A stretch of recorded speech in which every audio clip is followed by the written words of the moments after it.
So, Resident Evil Code Veronica. One of the most important games in the series that I have a love-hate relationship with. On one hand, it is classic Resident Evil that I love, with Claire and Chris finally reuniting and escaping the Umbrella facility together. On the other hand, the game's length and backtracking kill a lot of replay value for me and has made it my least played game in the fixed camera angle era.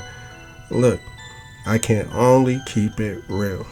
And I don't know how fake feel, nigga. Cause all my life I've been a real nigga. Say all my life I've been a real nigga. Yeah, all my life. I give Resident Evil Code Veronica a 7 out of 10. Move this man! On my scale, 5 out of 10 is straight down the middle average, so please understand I am not saying it's a bad game at all. I still enjoy it for what it is and play it through it once or twice a year, but in comparison to the majority of the other main Resident Evil games, it's simply one of the worst for me overall. However, there's always a however. I had bought this game 3 times on PlayStation 2, once on PlayStation 3, another time on PlayStation 4, and then again on Xbox Series X. I also emulated the original version since I only own Code Veronica X and never owned the Dreamcast version. I am just sharing that to let you all know I do not hate the game, although I may come off a bit harsh later on. I guess I can start out with the good. Code Veronica has my absolute favorite version of Claire. I think her design, dialogue, and what she contributes to the story is top notch, damn near perfection. The other versions are good, perhaps even great, but Code Veronica's Claire is just in an overall different realm than the others in my opinion. Here's a few examples of some of my favorite scenes she had. Area is now clean. See? You can depend on me. You see? This thing is a lot more reliable than any person. Than people?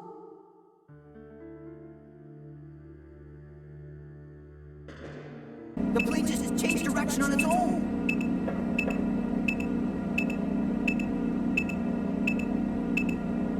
It's flying in autopilot mode. I can't switch over to manual control. My apologies, but I cannot let you escape now. Oh, Alfred, cross-dressing freak. I also feel that Chris has a good iteration here, but not the best overall, arguably.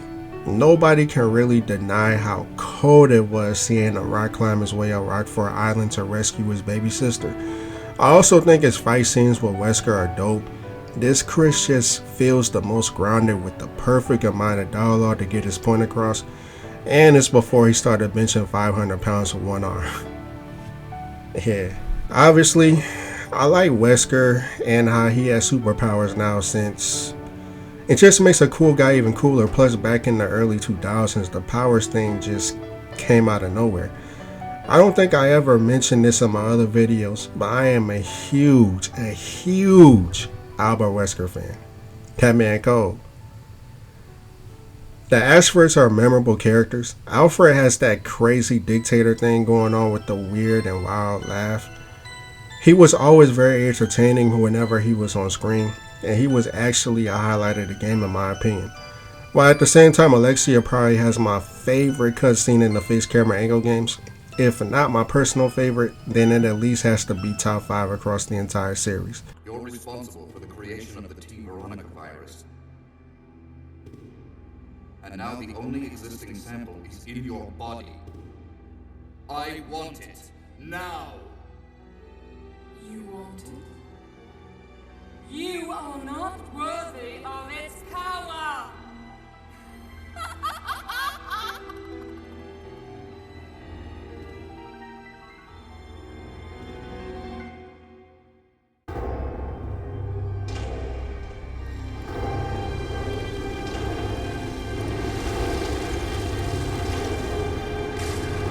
Just look at how cold she looks.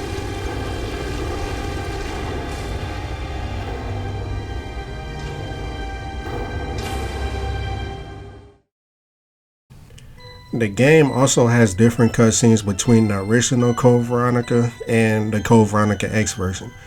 I'll probably show how Wesker versus Alexia plays out differently when comparing the original Dreamcast version to the left and the Xbox 360 version of Code Veronica X on the right. As you can see, different cutscenes yet still similar to the point. It doesn't disrespect the flow of the game nor the plot of the game. Code Veronica X also adds more cutscenes overall in comparison to the original release to flesh out the plot even more. I like them both, but obviously I play a version of Code Veronica X the most nowadays. As I said earlier, it's more classic Resident Evil, and I love classic Resident Evil the most out of all the eras. I really like the puzzles in this game as well, with the family portrait puzzle obviously sticking out. Everybody talks about this puzzle, and I will too. It's one of the best in the series. That puzzle shows off a lot of the more important people of the Ashford legacy, and they all look like rich snobs. The other puzzles are pretty good too, but I'll be honest and say that even after all these years of completing them, I end up looking up the solution for some of them randomly. I'm not ashamed to admit I forget a combination, password, or what sequence of buttons to press in a specific order. So instead of sitting there all day, I just pick up my phone, hit up Google, and head over to the Resident Evil Wikipedia. I'm not complaining since majority of the puzzles in the series are really easy. So a bit of a challenge doesn't hurt. I just don't have the patience nowadays. The weapon variety is arguably the best in this era due to it having every classic weapon available to both Claire and Chris. That means that you add a handgun, which Claire can upgrade to an automatic pistol, and Chris can upgrade his handgun to become a stronger weapon overall. You also add a shotgun or a grenade launcher with regular, flame, or acid rounds, a bow gun with regular or explosive arrows, some dual-wield machine guns, and a linear launcher. The dual-wield machine guns are fun to use, very fun to use, and I usually save them for Nosferatu as Claire, and use the remaining ammo to knock out an area in the last part of Antarctica. And I'll be the first to admit, I don't know how to say Nosferatu. I hope that's the right name that I'm pronouncing. If not, please don't kill me in the comments, or do your thing. It is what it is. The knife is also extremely fun to use since it's actually more useful with a less demanding curve than the previous knives in the older games. The goal is to swipe downwards and hit a zombie's ankles with 2 swipes, causing him to fall to the ground. From there, you can knife him to death easily. If you angle your swings a certain way, then each swing will hit multiple times, adding additional damage to each swing. It's really fun to pull off and makes the game a bit more challenging for me in the beginning since I usually end up messing up a lot and taking damage. The game also gives off this weird illusion during the first part of the game that ammo is scarce, but if you use a knife throughout clear sections, you will be swimming in ammo as Chris. I also enjoyed this since it always felt like a reward for conserving ammo, and I know the other games when you get to the end of them, they usually have a lot of ammo, but it just hits different with Code Veronica for some reason. I really have a hard time explaining it. Of course, all the original enemies are here outside of Lickers, and there is one brand new enemy that I have always hated. But we will speak on him later because I am trying to be positive. Let's see. Yes. How can I forget?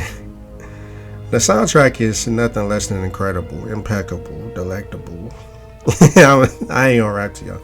I honestly feel like the soundtrack is top 3 minimum across the entire series. It's damn near flawless and incredibly creepy. I love the soundtrack. I gotta show you guys a few of them that stood out to me. It's almost like a tradition with these videos. Starting with the Palace of Insane.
A Moment of Relief, which is the save room theme. And I have to say, this is my absolute favorite save room theme in the entire series.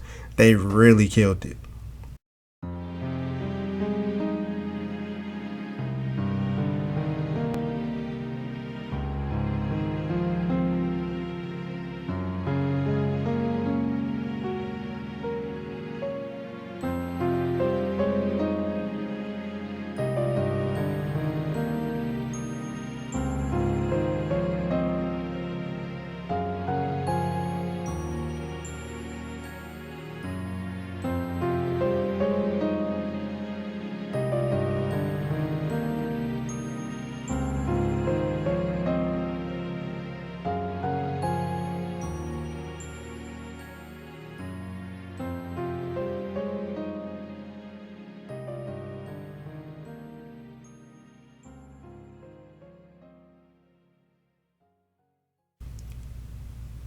Pulsating right arm.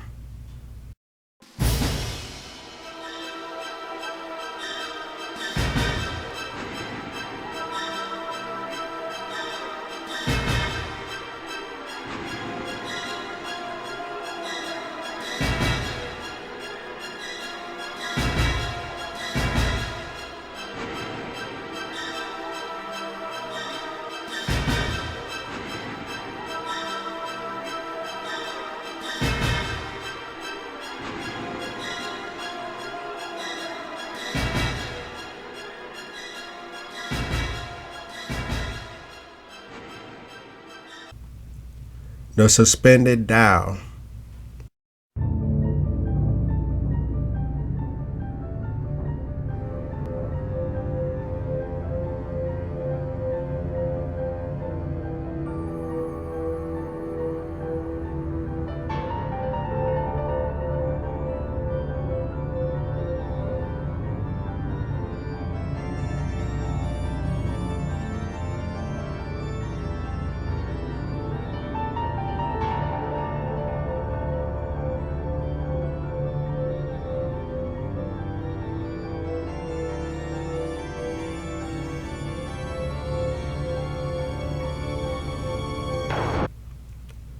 A state of emergency.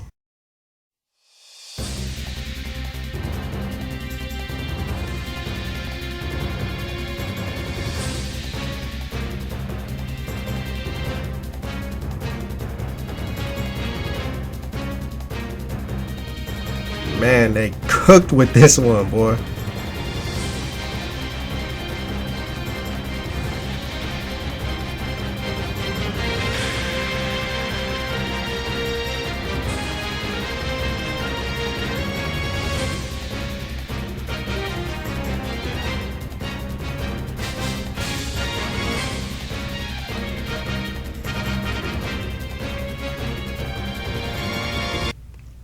Both of the themes of Tyrant, I'm just gonna mend them together for y'all.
Chris opening theme is OP.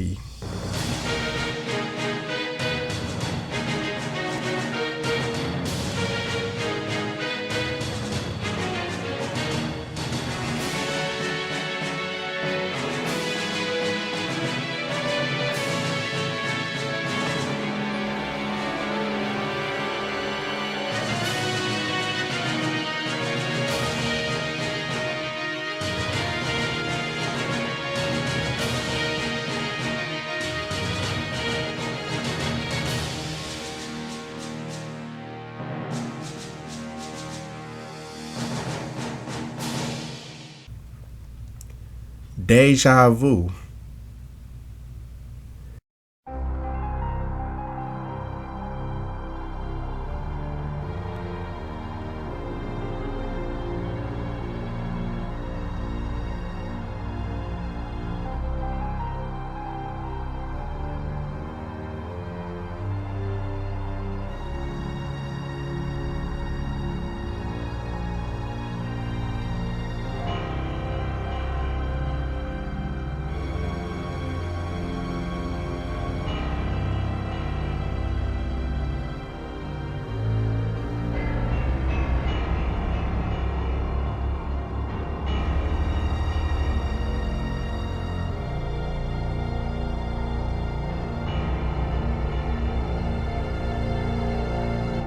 Both of the themes of Alexia, same with Tyrant.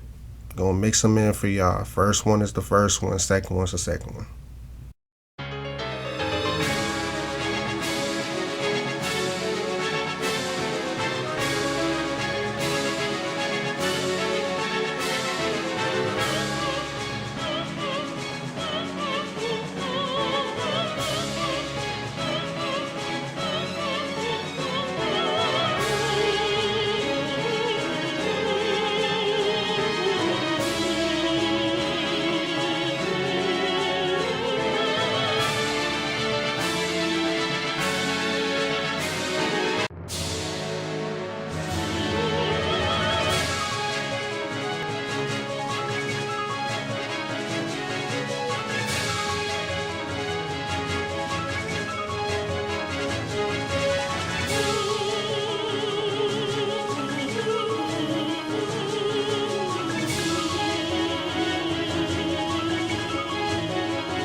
The Code's Veronica.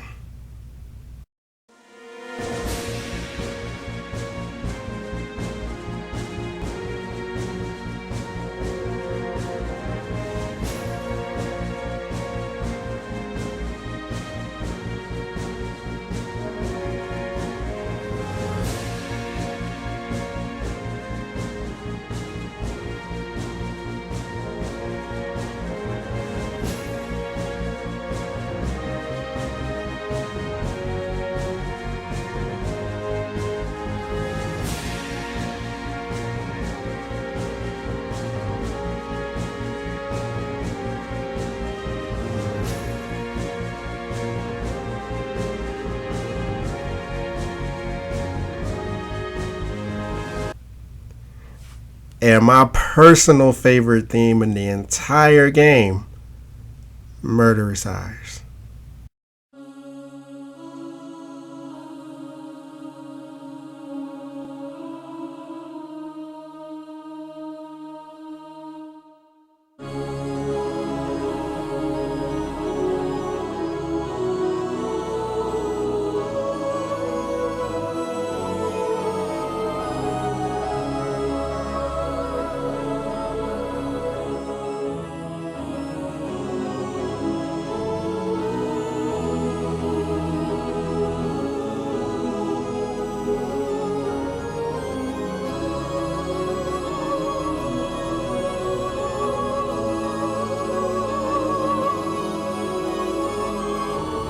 It is so beautiful.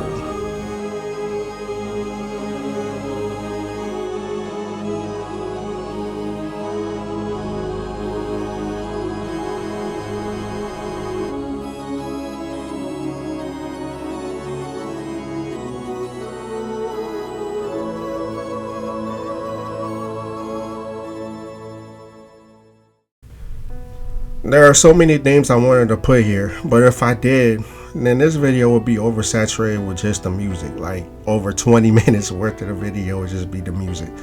I love the music in this game. It's honestly the best part of the game in my opinion. The game also has this unsettling, creepy vibe that you can never shake at any point in the game. Across the time that you are in the game, you will visit a prison where you can tell people are being tortured prior to the outbreak. You'll run into the survivors imploding inside of a locked room due to a little larva-looking monster killing them. You don't know what it is, you just see it. The lighting is dull in a deliberate sense, so it actually brings life to the survival horror aspect that didn't really appear in the original trilogy in such a strong way. To be fair, this was probably due to hardware limitations as well, but I still find Code Veronica a far more creepier game than the Resident Evil remake and Resident Evil 0. So there's that. I do like the environments for what they are overall. The dynamic camera angles are a nice and welcome addition, and sometimes I wish Resident Evil remake or at least Resident Evil 0 had them in their games as well. My favorite area is the Ashford Palace playing as Claire and the Antarctica portion playing as Chris. Every other area is passable to me. I enjoy the prison area since having an underground dungeon was kind of expected but not really expected, you know? Like, I remember being more surprised that they actually put it in as opposed to it actually being in. I hope that makes sense. Anyway, I also like the training facility. I enjoy Claire's trek through Antarctica for what it is, but I find one hallway to be really unbearable. More on that hallway later, trust me. I think Chris's trek through Rockford Island is the worst part of the game, but I still find it passable. I will explain why later, do not worry, do not worry. But past that, his trek through Antarctica was more fun and a bit more unique. It was just something about seeing a frozen Antarctica and reaching areas that Claire couldn't before. It just felt like a new area past the very beginning, in my opinion. And I always liked the environment anyway as Claire. The callback to the OG Resident Evil 1 mansion and the tiger head statue with the 2 jewels to get a key item and some ammo like the original. Goated. It's just a shame this area is so late in the game. More on that later. One of the best things about this game is easily the plot. Claire is captured trying to infiltrate an Umbrella facility in Paris. She was trying to find info on her brother since she knew he was going to Europe in pursuit of Umbrella. But he ended up not being there at all, was handling other things. Anyway, a T-virus outbreak occurs on the island and Claire is freed by the same guard that captured her, Rodrigo, who briefly informs her of the dire circumstances that it's new to Rodrigo but not new to Claire fortunately. Soon after escaping the graveyard from the onslaught of zombies, she runs into Steve, who is just some teen who was imprisoned with his dad on the island for unknown things. Claire and Steve find out that the family in charge of the island, the Ashfords, are also heavily linked to Umbrella through their father Alexander Ashford, who was a scientist in Umbrella. Alexander took genes from his own matriarch, Veronica Ashford, and mixed those genes with a new gene that he personally discovered that regulated intellect. Through this experiment, Alfred and Alexia, the twins, were born. However, over time, Alexander started to realize that the twins had an abnormal disregard for human life. This was because they both stumbled across some documents that proved that they were nothing more than experiments to their father. So they grew to hate him, and that is where the lines were crossed, because Alexander just thought, hey, they just don't like humans. Nah, they just don't like you and humans, you know? Eventually, Alexia became obsessed with the T Veronica virus and experimented on her own father for years alongside Alfred to create a monster I struggle pronouncing the name of, Nosferatu. Please don't butcher me in the comments. Nobody ever really found out about this horrific family dynamic, as Alexander hid all the documents somewhere deep within the Antarctica umbrella facility that only he and several others could actually access. Along the way, Alexia puts herself into a cryogenic chamber to allow the virus to mutate her effectively for about 15 years, and Alfred drove himself crazy over that time period. Seriously, this man thinks he is himself and Alexia somehow and dresses as both of them. He even has conversations with himself using both of their voices, like in this scene. Focus, brother. Our enemy is only a little girl. Why is this taking so long? My apologies, Alexia, but I have been doing my best. The revival of the Ashford family depends on your success, brother. I am aware of that, Alexia. I will revive the family name myself and make you the master of the glorious Ashford family. Do not worry, brother. I will handle them both myself. Who is there? Is someone at the corridor?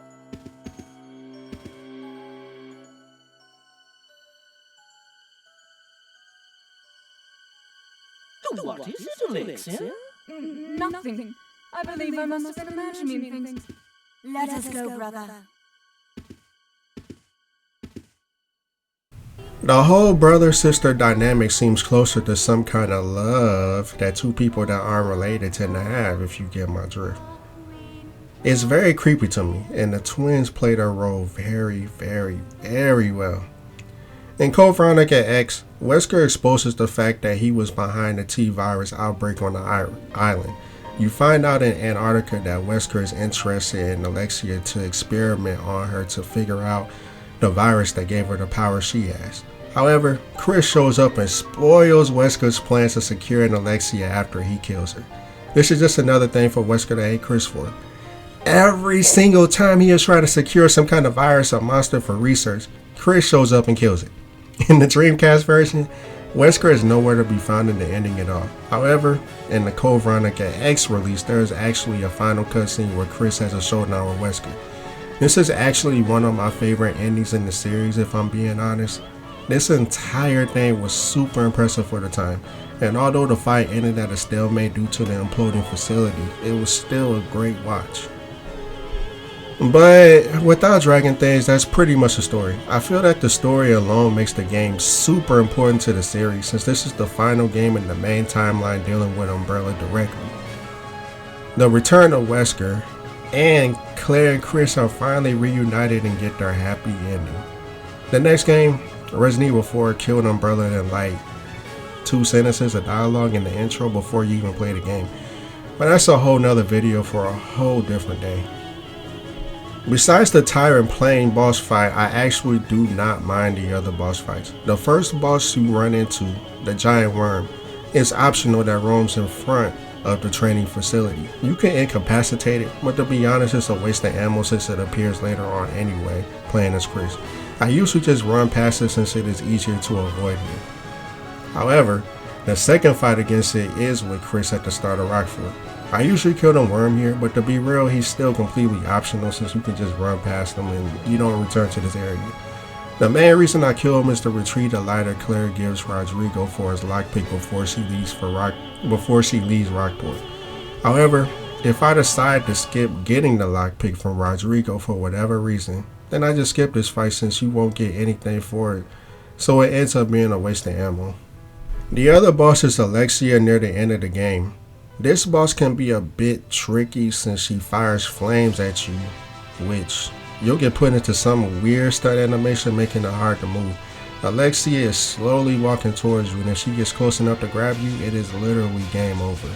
Fortunately, she does have a low health pool, so I usually down her with 5 or 6 magnum bullets or about 6 to 8 explosive arrows.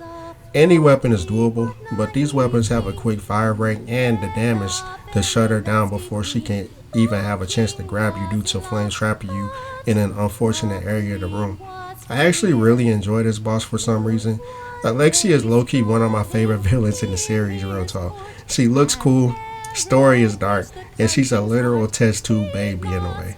She's also shown to be very beautiful before her mutations. And her themes are all great as well. Y'all know I love them themes. Y'all know I do. I just told y'all.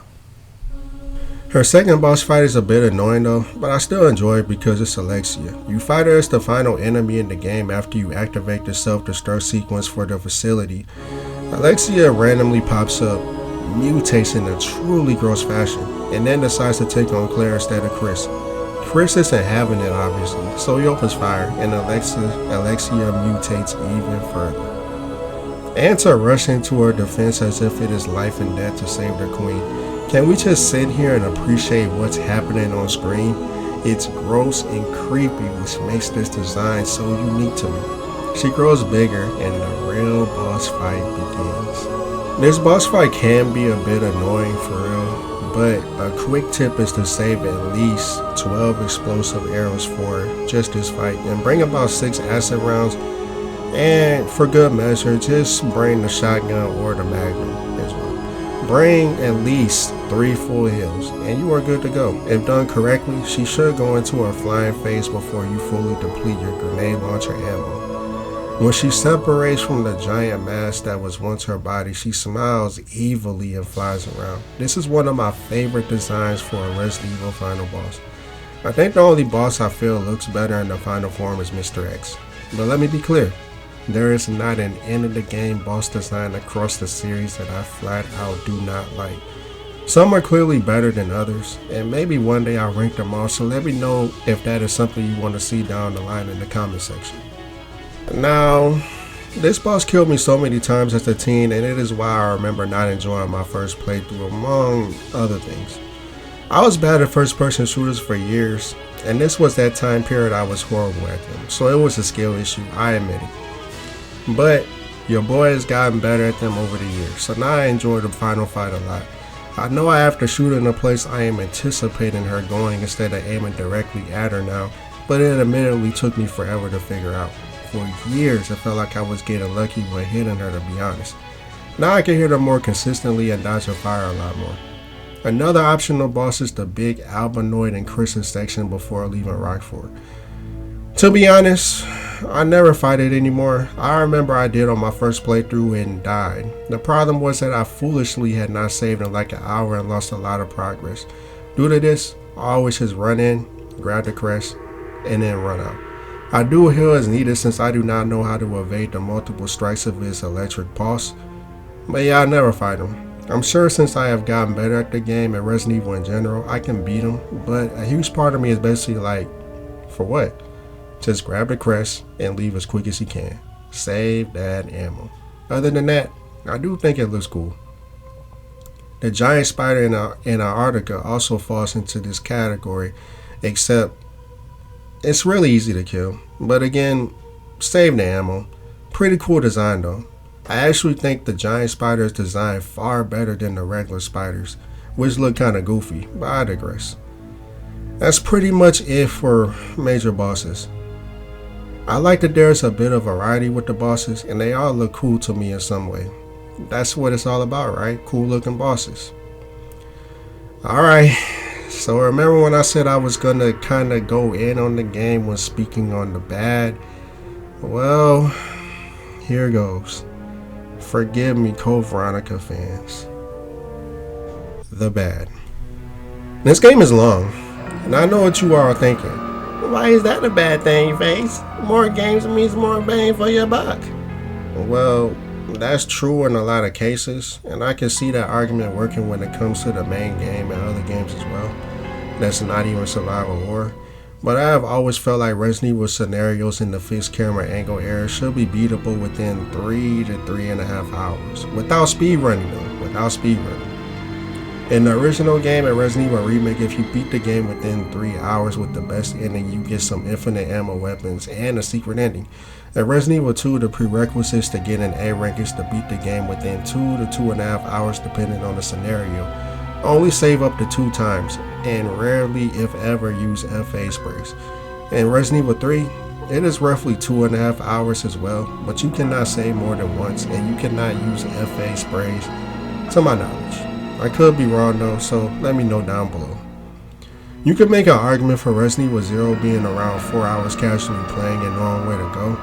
But the thing is, when you get to that 3 hour mark, you are in the final area of that game. In Code Veronica, at the 3 hour mark, you are most likely wrapping Antarctica up with Claire. Then you got Chris running through a ruined Rockport. And then a frozen Antarctica. Which I like, but still, you see the point, it's just very long. I will also admit that I do not speedrun anymore since I outgrew doing all that as a teen, and I would much rather kill whatever I want whenever I need to and survive everything. I am still able to get the highest ranks in the other Resident Evils, even though admittedly I slip up and forget an item in the item box for a puzzle and have to run back to the safe room. It happens to the best of us, and even under those conditions I am still able to get S and A ranks across the entire series that has letter grades with the greatest of ease. You know the time you have to beat the game in order to get the highest rank, which is A rank? 5.5 hours. That's right. That is the literal speed run time for the game. It gets even better though. You can only save at the halfway point when the original game asks you to switch discs. I strongly believe that if they had more space on the Dreamcast CDs to fit all of Code Veronica on there, then you wouldn't even get the halfway save point.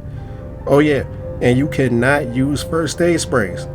Every time I spray just one the entire playthrough, I got a B rank. If you can use them, please let me know down below in the comment section, because I have played this game for years and it never worked out for me. Speaking on the halfway point, it is right after Claire and Steve crash land onto Antarctica. Usually I am around 2.5 hours into the game when I run through Antarctica as Claire. Did you hear me? 2.5 hours is the halfway point. That's when the scenarios in the OG trilogy were wrapping up. The game is just too long, and a lot of it has to do with backtracking. I remember as a teen I was always lost in this game in comparison to the others. I know Resident Evil in general has a lot of backtracking, but Code Veronica takes that element and multiplies it by 10 times. I'm not even joking. This seriously messes up the pacing and makes you feel like you are in an area for too long, when the OG trilogy and even RE0 do not have the same issue. Well, RE0 does with the training facility in that game, but not to this extent. Remember when I said that Chris running through Antarctica is one of my favorite sections of the game? Well, you won't reach that until you run through Rockford again, doing what feels like busy work since Claire isn't even there. And you know this because Claire was literally shown in Antarctica last time you played as her. So it just makes it feel like Chris running through Rockford was a huge waste of time. They could have easily had him meet Rodrigo. Rodrigo tells Chris that Claire most likely left on the plane, the environment with all the monsters happening around him, and then Chris would just chuck the deuces and leave. I know they make it seem like he's trapped since the tunnel caves in, but all I have to do is, you know, and not allow that to happen, nobody would know or care. Then he lands in Antarctica, and a lot of the cutscenes involving Alexia and Wesker can easily be moved to Antarctica. Chris running through Antarctica feels like a victory lap with all the ammo and weapons in the world. But you gotta play the game for like 5 hours before you reach it, and it's a relatively short area as well. I dare say that Claire should just be on Rockford majority of the game, as you know, her section. There could be a cutscene showing her and Steve leaving for Antarctica, and then when you switch to Chris, he's going to Rockford in his jet. But then he finds out that Claire is in Antarctica and goes there instead. You shave off at least an hour and a half of gameplay right there. While that is still around 4 hours, that is still a lot better than 5.5 hours, in my opinion. Not only that, but the game will consistently have you get an item from one room across the entire island or Antarctica and expect you to remember where it goes, when chances are you have not been to that area this item needs to be used at in hours on your first playthrough. For example, and this is a very known common example, but I'm still gonna say it. Veterans of the game, y'all know what I'm about to say. But on Rockford as Claire, you will get the fire extinguisher at the beginning of the game, but most players ditch it in a metal detection box to save space and forget about it. However, hours later in Antarctica as Chris, you come across a room that can fill up the extinguisher. So you use this extinguisher to put out some flames in the lower part of the facility to get the magnum. The issue here is that if you leave the fire extinguisher in the metal detection box as Claire, then you are locked out of the magnum as Chris. Another issue is that if you dump the fire extinguisher in your item box at the beginning of the game, you may forget you even have it and not use it. The game does not tell you how useful the item is, but as a Resident Evil vet now, I know that if the game does not give you a prompt to discard or get rid of the item, the majority of the time it still has a use somewhere in the game later on. It just sucks for a first playthrough, and a lot of people hate this and ran into it, me included. I didn't get the Magnum till like my 4th playthrough when I looked up all the things I missed. But it is what it is. But you know what I hate the most in this game? The absolute most. The plain Tyrant fight. This guy is the only reason I got soft like I had to restart the game on my very first playthrough. This has never happened in any Resident Evil game I have ever played, even in the games that came before or after. This is the only game that happened in. Let me break it down for y'all. My first playthrough, I was in Orange Caution with no health items. That means no herbs, no sprays, nothing. And I remember I had a good amount of ammo, but it just did not help me. I ended up dying in 2 hits every time. He would hit me because eventually he sprints over to you and knocks you down. And Claire would fall, get up and try to limp away only to get killed because she couldn't get out the way quick enough. To this day, I really do not like this boss fight since too many things can go wrong. The Tyrant can even hit you off of the plane, which is obviously a one-hit KO. And let me tell you, him knocking me off the plane has ended a lot of no-save runs. A lot of them. Now I'm really getting irritated thinking about this fight. And I usually win most of the time. That's the crazy part. Speaking of soft locks, you can screw Chris over by not putting your ammo and weapons in the item box before using the valve to shut off the gas leak in Antarctica. This is because after you pick up Alfred's rifle, you are thrown into a boss fight with the Nosferatu. And directly after that, you switch to Chris. Directly. My first playthrough, Claire ended up having the bow gun and grenade launcher plus a ton of handgun ammo and some health items after I beat Nosferatu. Chris got none of those health items or ammo or weapons, and I struggled greatly because of it. It's just little stuff like that that just annoys me to no end. But the absolute epitome of annoyance are the Bandersnatchers. These are the new common enemy in Code Veronica, and I hate them with a burning hatred so strong that it will make Satan himself tell me to calm all that down. My God, I hate these guys. You go into a room and get pimp smacked automatically. Luckily, you can get hit a lot of times by them, even choked out, and the majority of the time, you don't really get hurt past yellow caution. They are just annoying because they can put you in a weird hit stun where you fire your weapon a few times and get pimp smacked across the face. I can deal with them pretty easily now, thankfully, and thinking about them, I don't think I have ever died to one, even on my first playthrough. But they are so annoying. They even look stupid. I cannot stand these bastards. Like seriously, look at this dumbass design. What was Capcom doing when they let this trash pass into the final game? And you know what? You know that's why a variation of has never returned in future games. Because it's a garbage enemy. Literally, the only thing good about it is its theme. That's it. And then we got the absolute worst hallway in Resident Evil history. The Moth Hallway.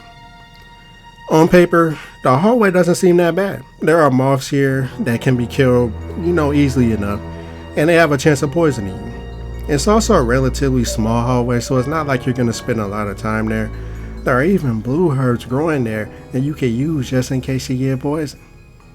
That's what the hallway says on paper. But in actuality, the moths have infinite respawns. So killing them is a waste since when you leave and come back, there are always more there. Furthermore, they can poison you in a couple ways. The first way is just flying and letting off their poisonous spores for you to run through, which has a good chance of poisoning you. The other way is so obnoxiously annoying, there had to be some asshole at Capcom that wanted to be cruel and unusual for no reason. These moths will latch onto your back, lay a larva on you. Not bad, right? Well, it is. When you leave the room, the larva is still on you, and eventually Claire will reach onto her back and yank it off and stomp it. This can obviously leave you open to an enemy attacking you, easily adding to the frustration. It also has a chance of poisoning you. So if you are already across the way from the Moth Hallway, now you gotta run back to that room to use the blue herbs, unless you have one on you. And get this, while you are using the blue herbs, they have a chance to poison you again. Just a horrible, horrible, horrible hallway. I cannot stand it. Even the animation when they grab you and I don't know what they be doing on your back, but that animation is annoying. Everything about the hallway is annoying, everything. You want to know someone I really cannot stand in this game? And this should be a no-brainer for everybody that has played Code Veronica and even know about it. Steve.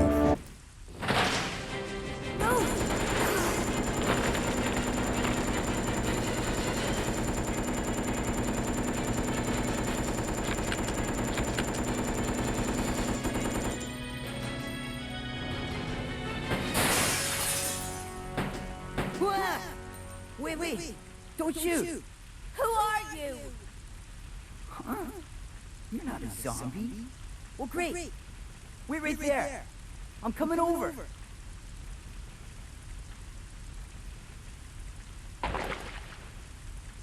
Sorry about that little misunderstanding, but I thought you were another one of those monsters. Shut up. Make one wrong move and I'll shoot. Relax, beautiful. I said I was sorry. My name's Steve. I was a prisoner on this island. And I'm guessing you're not from Umbrella either. No, I'm Claire. Claire Redfield. Claire? Nice. I'll remember that. Hey, I heard there's an airport around here. Once I find it, I can finally escape from this crazy island. I'll see ya. Hey, wait up!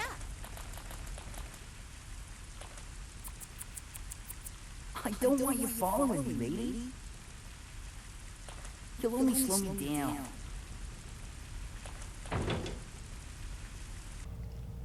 And I don't hate him like most people do, I really don't. As a teen, I found his voice annoying with the whole fake Australian accent thing going on. I didn't care for the whole early 2000s boy band look either. I also think that his entire character arc is padded. For example, instead of giving Claire the gold Lugers after she rescued him from that trap room, he just runs off and leaves her, making her backtrack more of the area. In Antarctica, he clearly has feelings for Claire, and that's fine. He's a teenage boy and Claire is in her early 20s looking good, so I get it. But he allows his gaze to rest on Claire while operating heavy machinery, causing a massive gas leak and, you guessed it, more backtracking. Him speaking on his family is a nice highlight for his character to gain sympathy, but he barely speaks about them, and half of the time it's just a random outburst. Him turning into that monster after being experimented on was very sad, and I tried to care, but I just didn't. I didn't care about the character at all back then, and I still don't care about him now. Nowadays, I find him to be the most annoying character in the main games. There are a few characters that come close, but he is on the Mount Rushmore of bad characters in not only Resident Evil, but gaming as well. Another thing I want to speak on is how the areas really come off as meh to me. I love the Ashford Palace, the prison, and Chris's portion of Antarctica. The rest of the areas are just meh to me. They don't stick out as memorable or even an area that I cannot wait to get through from the start of the game like the other games in this era, brings me to. They aren't necessarily badly designed, just meh. The only section I somewhat dislike is Chris's Rock Force section, but even then it's not a dislike because the area is bad. It's a dislike because by the time I get there I'm fatigued with the game in general, and I just don't find that section interesting at all and a waste of time given the plot. I also think it's the ugliest part of the game, aesthetically, but it's whatever with that. If you see my other Resident Evil videos, then you know that I love pretty much every area from the original trilogy for different reasons. In Code Veronica, I just can't bring myself to care for the areas that much, aside from the ones that I named it alone. The main thing that kills this game's replay value is the fact that there aren't that many extras to unlock after you actually beat the game. Getting an A rank in the main game will get you the infinite linear launcher or rocket launcher, whatever you want to call it, which I personally don't use since I never found it fun to run one-shot every enemy for hours. You don't get any new costumes for Claire and Chris, which is odd since the game was released again as Code Veronica X. But all they seem to add was stuff to do with Wesker. Correct me if I'm wrong on that. You do unlock a battle game, but I never had much fun with it in comparison to RE2's battle game or RE3's Mercenaries. It just feels like once you finish the game and the credits start rolling, you have seen 95% of what the game has to offer. They could have at least thrown in some epilogues like Resident Evil 3 did, but the extras just make the game feel bare bones in my opinion. I would have been more happy for multiple endings, like if you got the lowest rank, you get a bad ending. If you get, C rank and above, you get, more of a happy ending, and then, A rank, you get to see the ending with Wesker. That would have been dope. Some of the mechanics and design choices were also very strange. Case in point, why do I have to press a button to go up and down stairs when the previous game ditched that mechanic? It makes me feel as though the game is more dated than RE3, which is wild to say considering the Dreamcast and PS2 were obviously more powerful and capable systems than the original PlayStation, but I digress. I also really don't like the respawning enemies. I touched on this with the Moth Hallway, but there's a couple areas in the game where if you kill zombies, they just come back the second you leave and come back. And I really don't like that because it just, I don't know, they're easy to get around as is, but I never really care for respawning enemies in games, to be honest with you. I also find it odd how this game toned down the gore a bit. Shotgun blasts to the head no longer fully decapitate enemies, and it makes the shotgun less fun for me to play with. The deaths aren't as gory either, and to be honest, everything about the gore system is a big step down from the gore system in the original trilogy and RE0, especially Resident Evil Remake. To this day, it puzzles me why they dumbed it down. Look, I really like Resident Evil Code Veronica a lot. Do I absolutely love the game? No. Is it one of my favorite Resident Evil games despite it being a product of my favorite era? No. But I enjoyed it enough to buy it multiple times and to get A ranks on multiple consoles. My original PlayStation 2 disc was stolen from me along with a memory card with my original saves. It's the classic, I let someone borrow something, forgot that they had it, they moved across the country with it, sometime within that year. I tracked down a used copy at the time, but did not actually test it since the disc had no scratches. When I decided to play it after Resident Evil 3 months later, it would not load past the "this game may have violence and gore" screen. I got the third one a few years later and that works well, but then eventually I didn't want to boot up my old PS2 to play it due to being worried about wear and tear on the console, so I bought it on PS3. Then later I got it on PS4. And then I ended up buying it again on Series X because the graphics look better to me on there. The PS4 version has this glossy high definition look, while the Xbox version has a more gritty, dark look to it that makes the lighting more effective in a lot of areas. So that's the version I prefer to play, but both are great, don't get me wrong. But yeah, I think that's pretty much everything I gotta say about the game without rambling.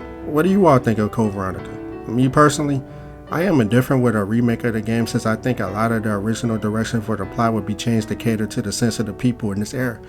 Do you still want one despite that possibility? Because cancel culture, they're not playing. They're gonna change a lot of stuff about this game, and if you played it, you know what I'm talking about. Where do you rank Code Veronica in comparison to the rest of the series? Do you agree with my take on this game? What do you disagree with? Let's get the conversation started because I really want to know your thoughts and opinions on this game. Some people really love the game and others just don't care for it. I am somewhere in the middle. Oh, and please like the video if you made it this far, and I really appreciate you, so please sub to the channel if you haven't already. Share this video to everybody you know that would be interested, and everywhere you know people love survival horror in general. Have a good day, everyone. Much love to you all and be safe. Face signing out.